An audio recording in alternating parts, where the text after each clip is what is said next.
Lab 10, Archimedes principle.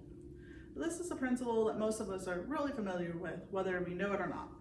Think of an object floating, like us, in the summertime, in the swimming pool. Hopefully we can make it there, right? So, we have an object in the water. We have several forces acting on it. You know, the weight force, N is equal to mass times gravity, our force acting up. We have a buoyancy force. The whole principle behind it is, in order for an object to float, it must displace a weight of fluid that is equal to its own weight. So, the different parts of this week's lab is we'll be determining the weight from its density and volume, but really, we can determine its density from its weight and volume. That's the first part. We have to figure out the different principles of its weight. And we can calculate its volume, simple, with just a caliper. The second part of this would be specific gravity.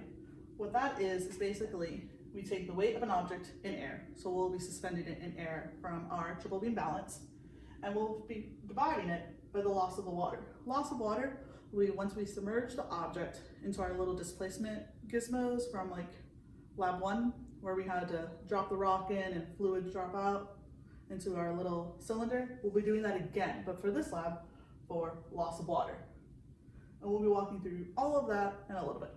So basically what we're going to be doing is we have 3 different objects, and we're going to be determining for the cylinder its density and specific gravity, and then for the other ones just its specific gravity. First step of it is take its measurements. We have a handy dandy caliper, find its diameter, and we find its length. Not too hard. And then we find its mass. Woo! Find the mass accordingly, and then we find the mass while suspended in water. So all it has to be is fully immersed in water. So we put it in our handy dandy displacement cylinder, submerge it in water, and find its mass. The mass lost, or weight lost, will be the difference between the two. Not too hard, just simple subtraction. And then from there, you'll find the volume using the diameter and length that we found to calculate the volume, but we can find volume another way. The same way we found it in lab 1 with our displacement, right? We can put it in the water, dunk it in, and find how much water it displaces. And remember, 1 milliliter is equal to 1 centimeter cubed. So we find its density, we find the volume, and then we find the specific gravity from that. The next object is our irregular shaped. It's a rock. We find its weight,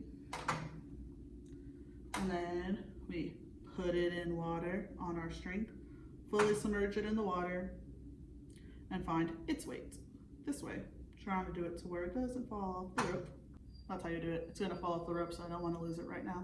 Find its weight, but then we can take it off the rope and do displacement of water yet again for the rock, and then find your specific gravity for an irregular shape.